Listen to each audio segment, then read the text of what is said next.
por qué construir para S&Bs, que son este segmento pequeño de empresas que no han crecido tal vez tanto aún, que acaban de empezar, que son chicas.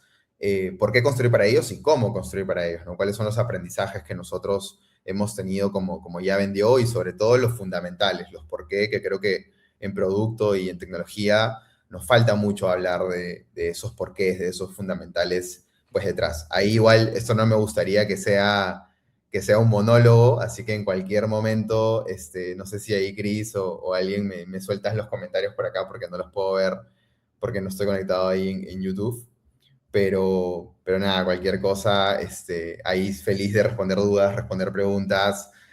Hago muchos lives y creo que lo más bonito de los lives es que podamos interactuar juntos, ¿no? Así que buenísimo ese lado, en cualquier momento puedo parar.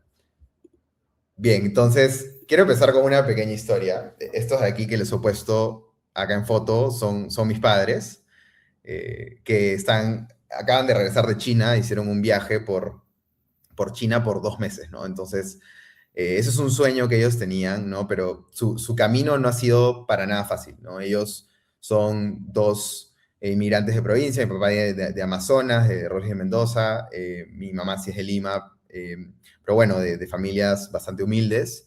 Eh, y ellos, a lo largo de su vida, en plena época donde las cosas eran claramente difíciles en Perú, han tenido 5 emprendimientos fallidos, en los cuales, pues, desde bodegas hasta salones de belleza, intentar, pues, algo inmobiliario tal vez, o algo de todo, ¿no? Han intentado literalmente de todo y nunca lograron que les vaya realmente bien desde el punto de vista de emprendimiento. Después ellos fueron para el corporativo y pues llegaron a hacer y construir una buena familia, una buena vida, pero realmente tuvieron mucha suerte, porque esto no es el outcome que normalmente tiene un emprendedor común y corriente, ¿no? La realidad del emprendimiento y del pequeño emprendedor en América Latina es muy, muy cruel, ¿no? En América Latina, emprender es en realidad sinónimo de precariedad, ¿no?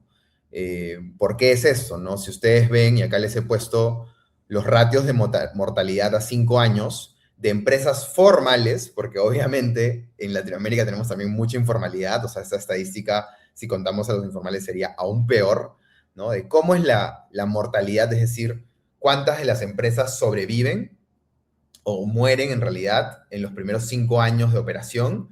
Estamos hablando que en México es 75%, en Perú es 72% mueren en los primeros 5 años, en Brasil casi el 70%, mientras que en Estados Unidos es solamente un 50%, ¿no? Entonces tenemos un gap, ¿no? Hay una diferencia muy, muy grande todavía ahí, ¿no? Entonces, que pues hace que muchos negocios no puedan sobrevivir y finalmente no les genere un sustento a esas familias. Y lo mismo pasa con el gap que existe en cuánto dinero tú puedes ganar siendo emprendedor en Latinoamérica, ¿no? Estás hablando de que los revenues, las ventas que se generan en países de la TAM va entre 4 a 12 veces el sueldo mínimo, ¿no? Acá no estoy comparando dólares, porque si comparara dólares, la diferencia sería aún más abismal.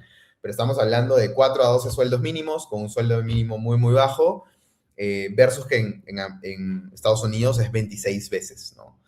Ahora, obviamente ustedes dirán, 8 veces el sueldo mínimo tal vez no suena tan mal, sí empieza a sonar mal si te das cuenta que los márgenes son 10-20%, ¿no? Entonces, muchas veces los emprendedores están ganando menos del sueldo mínimo es lo que se llevan a casa, ¿no? Entonces, esa es la realidad hoy.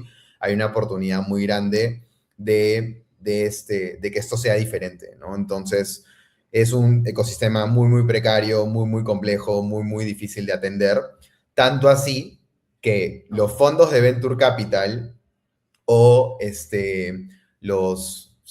históricamente en la industria, tienes diferentes tipos de ICP, ¿no? De Ideal Customer Profile, digamos, a quién vas dirigido en tu empresa idealmente, ¿no? Entonces tienes las ballenas, que son los corporativos, los que te pagan un montón de dinero, que no hacen churn, o sea, se quedan contigo muchos años porque son más lentos, obviamente son difíciles de entrar, pero finalmente son muy estables y pagan mucho dinero también por sus soluciones de software o sus soluciones de tecnología, ¿no?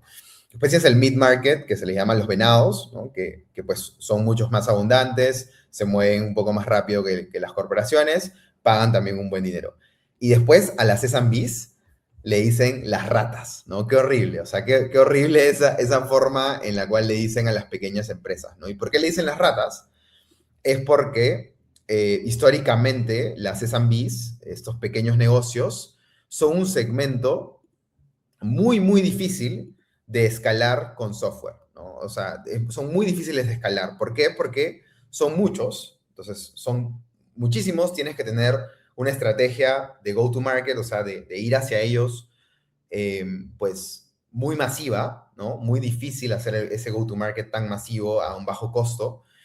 Tienen mucho churn, que es el churn, es la cantidad de negocios que se quedan contigo, ¿no? O sea, la cantidad de negocios que se quedan contigo en S&B se va mucho. ¿Por qué? Porque ellos que inviertan en un software, si es que no le funciona en un 2x3 están yéndose, mientras que un corporativo va a esperar más a que les funcione, ¿no? Los procesos normalmente toman tiempo en cuajar, el S&B es mucho más desesperado, ¿no? Es un bajo ticket mensual normalmente, ¿no? O sea, al S&B se le cobra muy poco, se le cobra mucho menos que a un corporativo. Eh, necesita mucho soporte porque por lo mismo que son flujos críticos, si él está invirtiendo va a estar ahí metido, es súper importante para ellos. Ellos pagan poco y piden mucho, ¿no? Entonces es bastante support lo que se necesita y también por todas estas situaciones históricamente han generado un bajo margen, ¿no? Entonces, ¿esto qué ocasiona? A que el sistema actual, la forma en la cual se hace tecnología hoy en Latinoamérica, si tú ves las startups que han funcionado más, muy pocas han sido dirigidas a S&Bs y la gran mayoría que lo ha intentado ha fracasado, ¿no? El sistema actual por el cual la gente piensa en estas S&Bs, básicamente le dice que no a un mercado de 30 millones de emprendedores en Latinoamérica que hoy existen y tienen un negocio de este tipo, ¿no? O sea, es muchísima gente que está siendo dejado de lado por la tecnología, ¿no?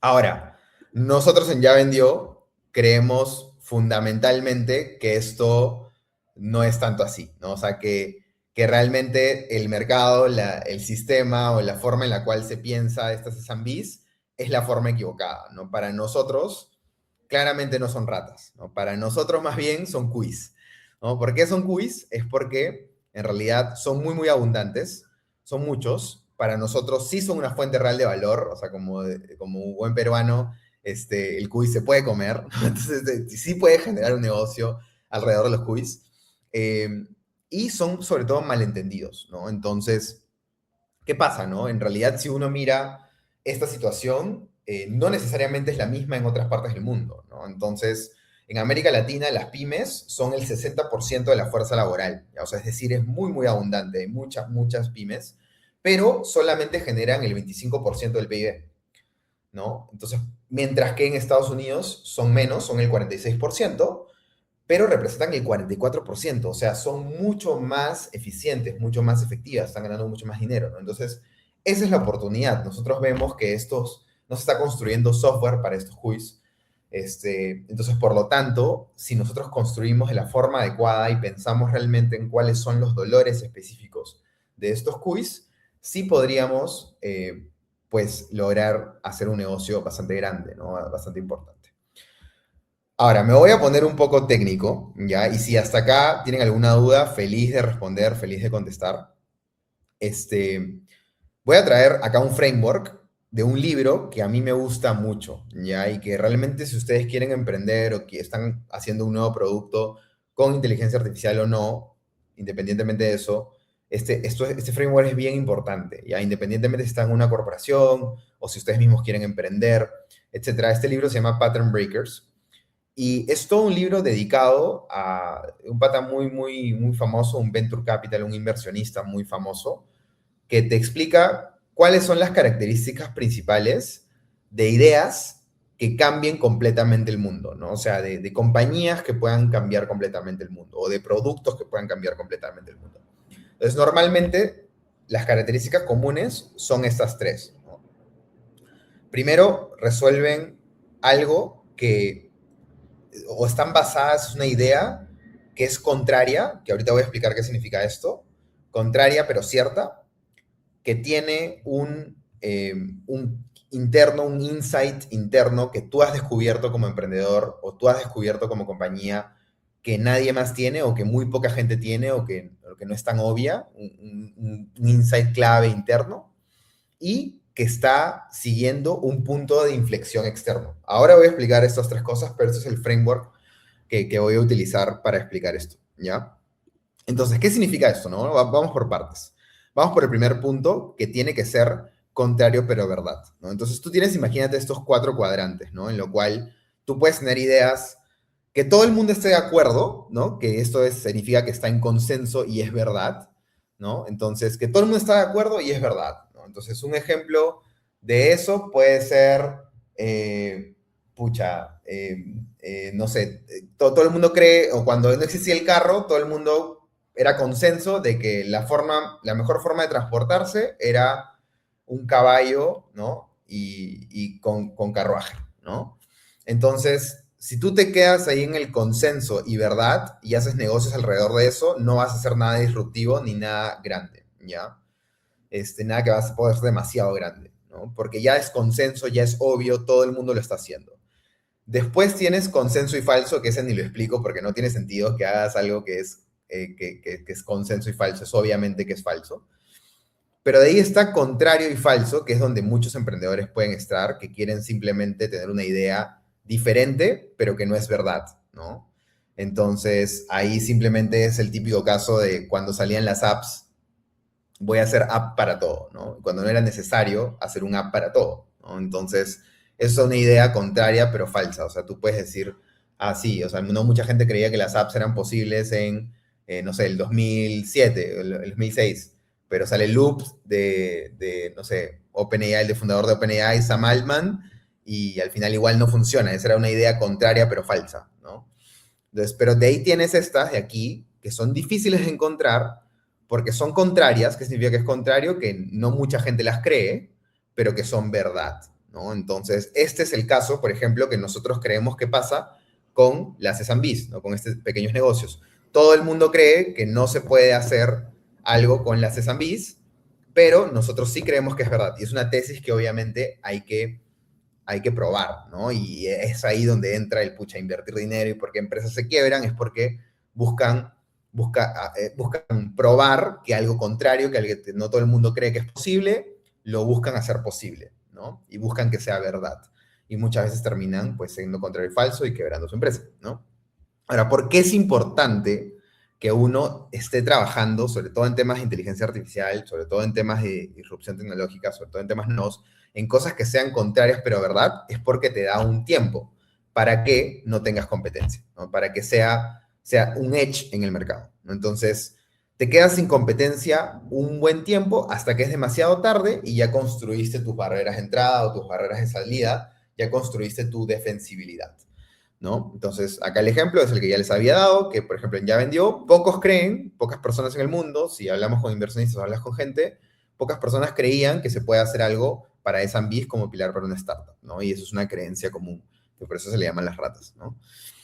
Entonces, ese es el primer punto. El segundo punto que uno tiene que ver, recordemos el framework, tiene que ser contrario pero cierto, que ya lo vimos, tiene que tener ahora puntos de inflexión, ¿no? ¿Qué es que tenga un punto de inflexión? Empecemos por qué es un punto de inflexión. Un punto de inflexión es algo que quiere decir que cambió completamente, ¿no? Es algo que tienes un paradigma actual, las cosas se van haciendo de cierta forma y ocurren cosas, ocurren situaciones que en algún punto hace que eso cambie completamente, ¿no? Ahora, en este punto de inflexión, obviamente uno viendo de adelante para atrás, o sea, ya sabiendo lo que pasó en la historia, que terminó mobile ganándole a desktop, más, gente, más personas con celular que con computadora, ¿no? Más gente en redes sociales que en Google, más gente usando AI que en SaaS, todavía no se sabe, ¿no? Entonces, esos puntos de inflexión, viéndolos de adelante hacia atrás, son muy obvios, pero cuando uno está parado ahí, no es tan obvio que eso es normal. ¿Cuál es el ejemplo ahí de Ya Vendió? Es nosotros arrancamos en el 2023 con este vendedor de inteligencia artificial para pequeños negocios que venden en redes sociales, cuando no era tan obvio que era posible que se pueda vender en automático con WhatsApp, ¿no? O sea, no era tan obvio, era como algo muy difícil de lograr, ¿no? Muy difícil de hacer, ¿no? Entonces, eh, eso es como algo no obvio que representaba para nosotros un inflection point. En ese momento estaba aquí, no crecía, nadie creía en eso, pero nosotros creíamos que iba a crecer y efectivamente creció. Entonces, uno tiene que encontrar puntos de inflexión. ¿Qué significa eso? Que algo de pronto es verdad, ¿no? Algo que antes no era posible, ahora se volvió posible, ¿no? Por algún momento. Entonces uno tiene que estar pensando en ideas que no solamente sean contrarias pero ciertas, pero que sean verdad hace poco, que se acaban de habilitar, ¿no? Para poder ganar este tipo de situaciones, este tipo de edges en el mercado. Entonces acá hay un ejemplo, ¿no? O sea, y los puntos de inflexión no necesariamente son tecnológicos, como lo habíamos visto hace un ratito, ¿no? No necesariamente es inteligencia artificial versus SaaS, ¿no? Dentro de esas inflexiones tecnológicas grandes, existen inflexiones más pequeñas que pueden ser habilitadas por reglamentaciones, por ejemplo, en el caso de Brasil, que acá tenemos pues una regulación muy abierta en cuanto a todo lo que es fintech, entonces por esa regulación hay mucha proliferación de startups dedicadas a fintech, ¿no? Entonces, de acá sale Nubank, de acá salen todas esas cosas, porque es un mercado muy abierto en legislación, entonces la legislación significó un inflection point en ese caso, por ejemplo, ¿no? Entonces, ahora nosotros estamos en un inflection point definitivo, que nosotros creemos que estamos en un inflection point de las pequeñas empresas, ¿no? ¿Por qué? Porque ahora son un montón, todas están conectadas en una misma plataforma, que es WhatsApp, todas son mucho más digitalizadas, todas tienen un teléfono. Es como decir, oye, era imposible hacer un Uber si es que no todos tenían un teléfono, ¿no? Nosotros creemos lo mismo, de, oye, era imposible atender realmente a este segmento de inteligencia, de SMBs, de pequeños negocios, sin la existencia de inteligencia artificial, ¿no? Entonces, ese es el punto de inflexión que nosotros estamos viendo.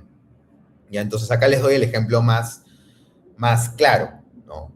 O sea, ¿cómo se pasa de rata a cuy? ¿No? Lo que está pasando es que la IA está rompiendo lo que históricamente hacía imposible que tú puedas atender a este segmento, ¿no? Entonces la IA rompe lo que se conoce como unit economics, ¿no? Rompe lo que se conoce como los costos que implica atender a un pequeño negocio, ¿no? Entonces, para la S&B, ¿qué implica la IA? ¿No? O sea, ¿qué trae la IA sobre nuevo?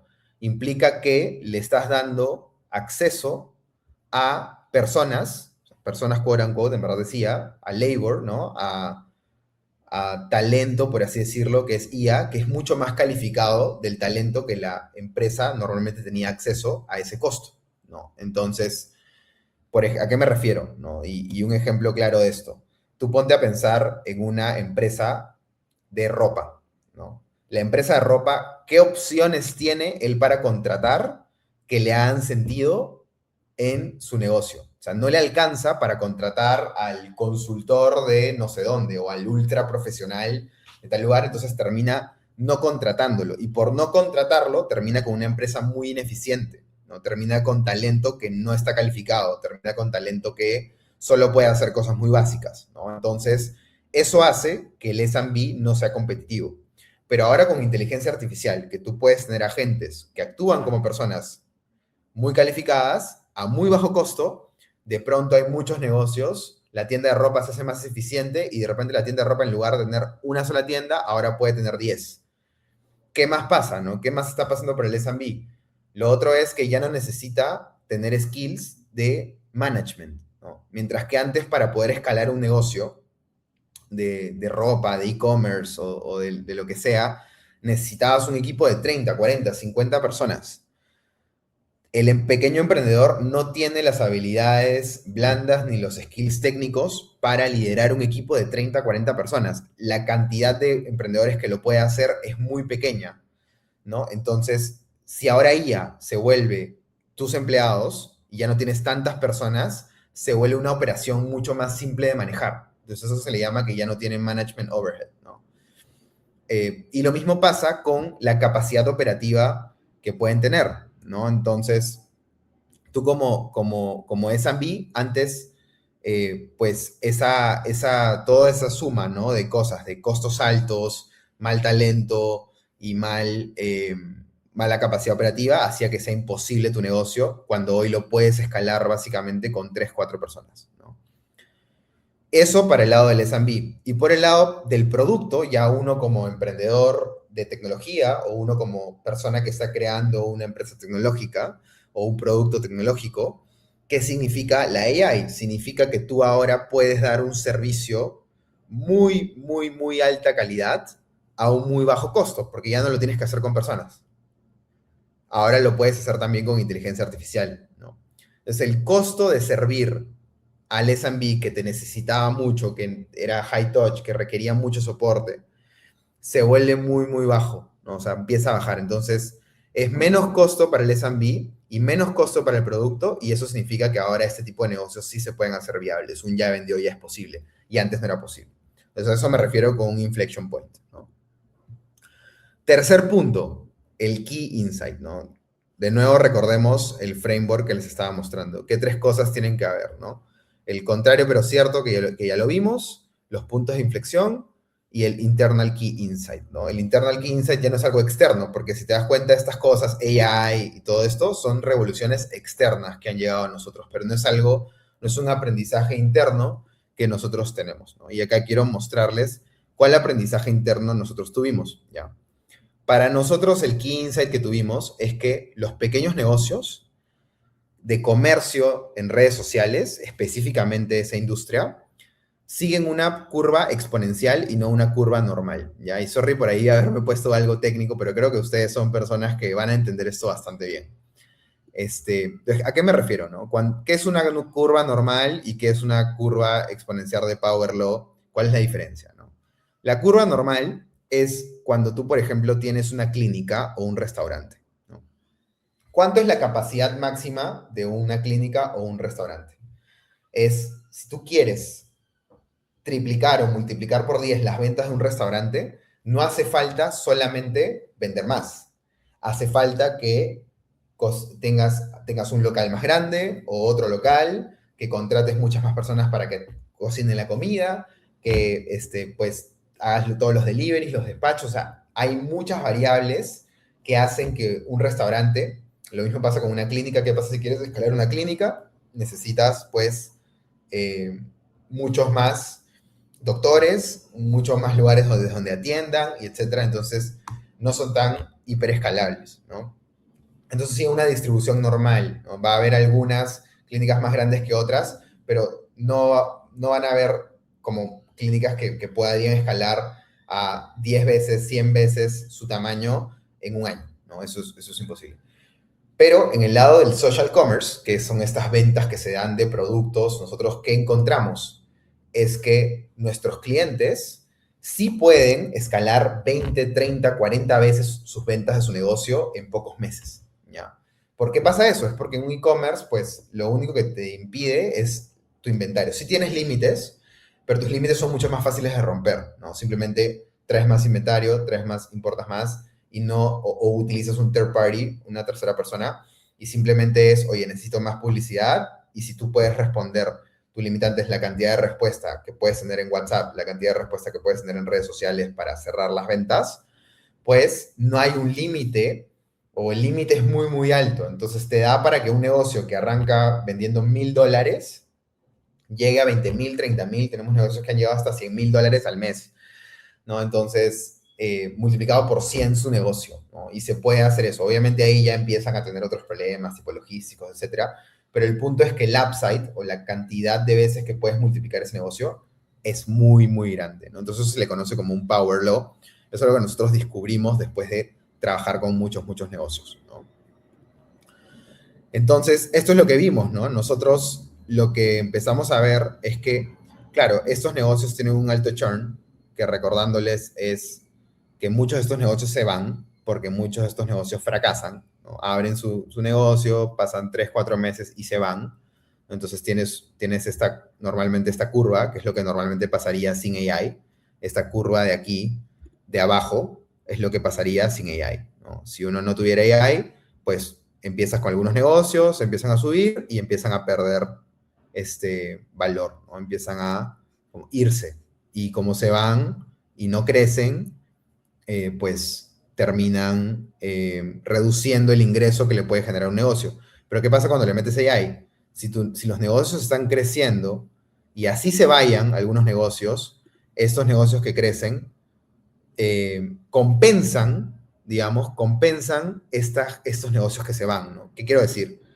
Si tú tienes 100 negocios que entran, ¿no? Entran contigo a trabajar, entran 100 negocios, allá vendió, ¿ya? Esos 100 negocios que cada uno pagaba $100 o $1,000, ponte, son $100,000 de ingresos que estás generando para ya vendió en un mes, ¿no? Si tú de esos $100,000 que estás generando se te van 50 personas, si no hubiera AI, si no fuera un producto que les multiplica mucho sus ventas, pues ahí perderías la mitad de tus ingresos. Entonces pasarías de $100,000 a ganar solamente 50,000. Pasaría esto de aquí, de abajo, de la curva de abajo.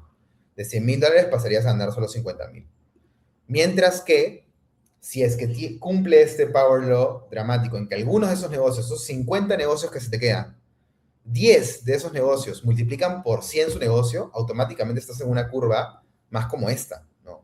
Porque así se te vayan muchos, así muchos de esos negocios ya no estén contigo, pues igual ya vendido como negocio estás generando muchos más ingresos porque estás generando mucho más valor, ¿no? Entonces, eso es una nueva cosa que antes no existía. Era imposible multiplicar por 10 o por 100 un negocio en tan poco tiempo, ¿no? Y eso es lo que está pasando con algunos de los negocios que trabajan con nosotros, que les llamamos Hero Merchants, ¿no?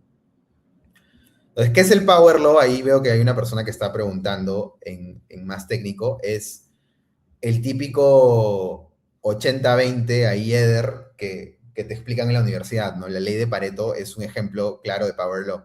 ¿Qué significa? Que el 20% de los inputs o el 20% de las cosas que uno hace, del esfuerzo que le mete o de algo, o del 20% en nuestro caso de nuestros clientes, van a generar el 80% del crecimiento, el 80% del resultado.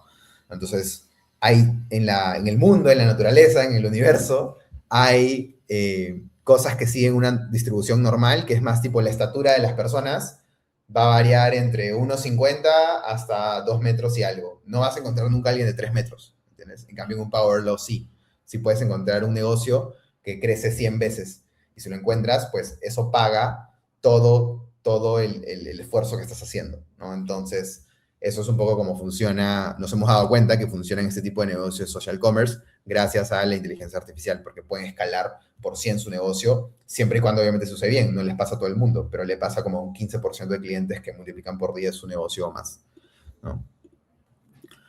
Entonces, ¿cuál es el resumen de esta parte? ¿No? En esta era, para trabajar con SMBs, hay que tener en cuenta este framework que les estoy diciendo, ¿no? Hay que encontrar una idea que sea contraria pero cierta, hay que encontrar un insight, un insight clave que lo fundamente, ¿no? Un interno, que es este caso, cómo se comportan estos negocios, es algo que nosotros descubrimos con ellos, después de trabajar ya con ellos e iterar mucho, y tienes que encontrar un punto de inflexión, que es algo más externo, que está cambiando en el mundo, que en este caso fue la AI, ¿no? Ahora, ¿cómo esto se traduce en algo más concreto, ¿no? En algo más táctico para que ustedes lo puedan aplicar directamente en sus productos o en las cosas que ustedes están haciendo como emprendedores o en los trabajos que están aplicando, etcétera, ¿no?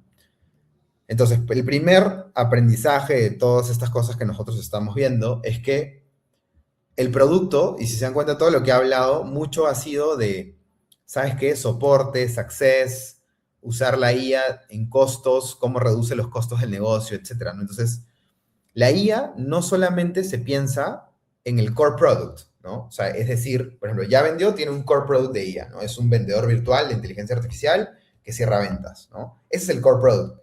Pero ya vendió también usa IA en todo lo demás de su operación, ¿no? Entonces, eso también ya se vuelve parte del producto. Antes no se consideraba como si fuera parte del producto, y ahí me refiero a cómo vas al mercado, cómo das soporte, cómo ayudas a los negocios con los que operas o a los clientes con los que trabajas a que les vaya bien. Todo eso también es automatizable y debería ser automatizado con IA. Entonces, en nuestro propio caso, ¿qué hacemos? Nosotros, para go to market, que es cómo vendemos y cómo hacemos marketing y cómo digamos, atendemos a los clientes y de ahí cómo les damos soporte y cómo les damos éxito, no escalamos esas operaciones con personas, las escalamos con agentes. Y el agente que tenemos es Yago, ¿no? Este agente aquí que les estoy mostrando es el MAO, es un AI que nosotros hemos desarrollado internamente, que está conectada a toda la información de cada uno de los negocios con los que trabaja, ¿no? Entonces, este Yago nosotros lo hemos desarrollado internamente como es parte del producto, o sea, en el sentido en de que le da el servicio al merchant, le puede sacar sus estadísticas, puede hacer cambios, ya no necesita el merchant entrar a un frontend o a un UI y hacer las cosas, ¿no? Yago lo hace por ellos, le hablas y pues ahí lo hace todo por ti. Pero ¿eso qué significa? Que nosotros ya no tenemos que gastar en tanta gente de support o en tanta gente de customer success o en tanta gente de ventas. Ya vendió, entran casi 100 clientes pagos al mes. Tenemos 2 vendedores en todo el equipo, ¿no? Entonces, ¿cómo se logra eso?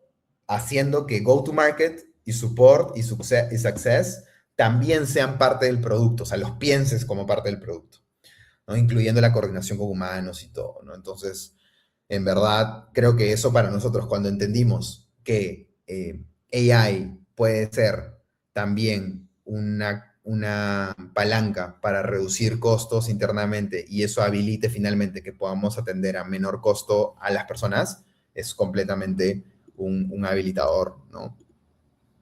Lo otro es que algo en que se traduce todo lo que hemos hablado ahorita es que uno tiene que estar para poder encontrar estas ideas, iterar y poder encontrar pues estas cosas que no son tan obvias, requiere que tú vayas a la cancha y trabajes con un equipo técnico muy fuerte, ¿no? No se trata necesariamente, pues si tú quieres construir un producto que está basado en IA, sí o sí necesitas talento técnico fuerte. Y creo que acá hay como que se habla mucho de, oye, los programadores están siendo reemplazados, oye, la gente de producto ya no es tan útil, ¿por qué no lo puedo hacer con Claude? Lo que sea. Yo no creo que eso es verdad, no lo estoy viendo por lo menos, ¿no? Al contrario, necesitas gente que se apalanque de estas herramientas, pero que sea muy especializada cada vez más y que sea muy técnico ya en el punto incluso de poder ser capaz de navegar entre los papers, entre las investigaciones que hacen los doctorados en Stanford, MIT, etcétera, y puedas tomar esos papers y llevarlos a una solución que se pueda hacer, ¿no? Entonces, si tú quieres estar en este mundo y ser leading edge, tienes que utilizar la nueva ciencia que se está creando. Necesitas un equipo técnico muy, muy fuerte en ese sentido.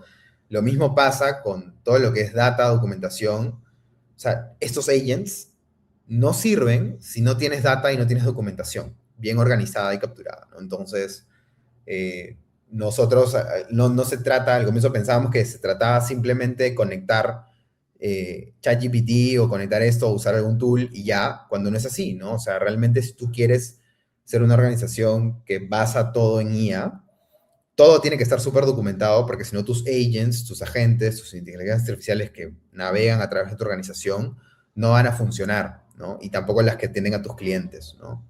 Y finalmente es una autodisrupción constante, ¿no? Este tema de que les decía, ¿no? O sea, al final nosotros este insight clave que finalmente fundamenta gran parte de Ya Vendió, no lo sabíamos al comienzo nosotros. Era intuiciones que las pudimos comprobar después de trabajar en conjunto con, con estas personas, con estos negocios, ¿no? Entonces, esos insights no hubieran ocurrido si es que nosotros no nos poníamos a cambiar nuestras propias concepciones, cambiar nuestras propias formas de pensar, porque hasta nosotros en algún punto creíamos que tal vez ese segmento más pequeño no valía la pena, pero después uno entendiendo realmente el core problem y autodisrumpiéndose, cambiando su forma de pensar constantemente en base a justamente la data y hablar con clientes, pues es lo que uno tiene que hacer y está bien cambiar de opinión, ¿no? Y disrumpir tu forma de pensar y cómo estás trabajando.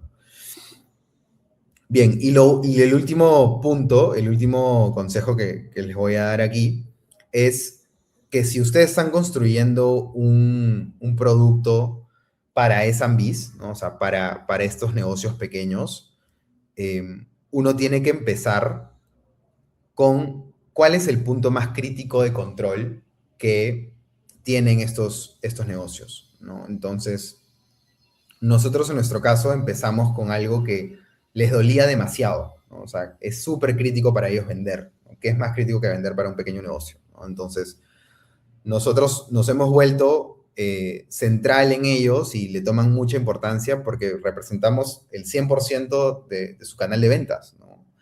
Y eso es un canal tan importante que con AI tú puedes encontrar oportunidades de multiplicarlos por 20 y por 50.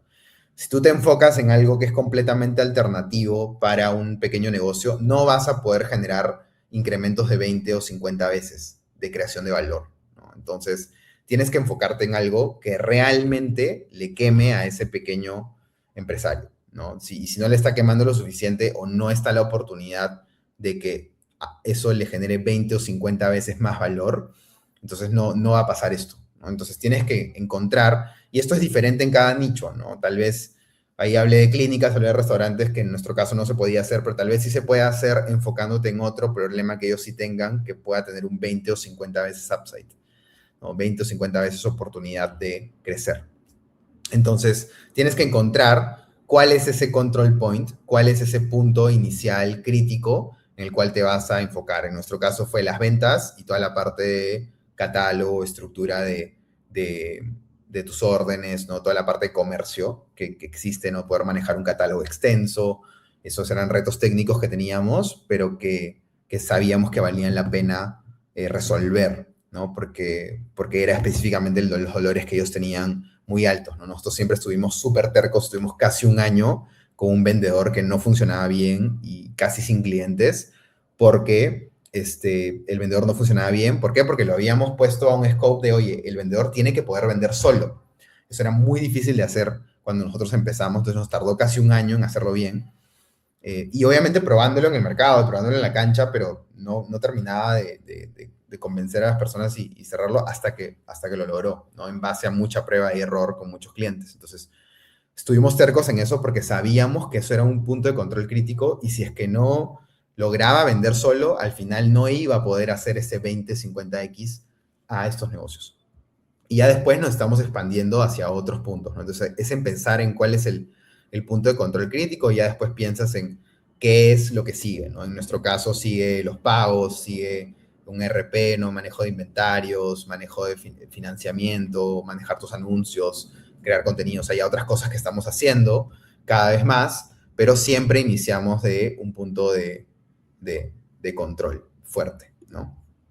Y bueno, solo para concluir, le quería dejar esta pequeña frase, que espero que esta charla de alguna manera los invite a intentar trabajar con estos pequeños negocios que no muchos les da la fe en otras verticales, en otras formas, ¿no? Porque yo sí creo fielmente que, o sea, la historia y cuando uno ve las evoluciones que se han dado realmente no se dan porque sale una nueva tecnología, ¿no? O sea, el Internet fue creado en los años 80 y no fue realmente como el impacto que tuvo hasta tarde en los 90, ¿no? ¿Por qué es eso? Porque ahí recién fue completamente democratizado, ahí fue cuando todo el mundo empezó a usar esa tecnología. Lo mismo pasó con el celular, lo mismo pasó con cualquier otra tecnología, lo mismo va a pasar con AI, ¿no? Entonces, la historia no cambia cuando aparece la nueva tecnología, cambia cuando ustedes como emprendedores o ustedes como personas la usan para hacer valor donde antes no era posible hacer valor.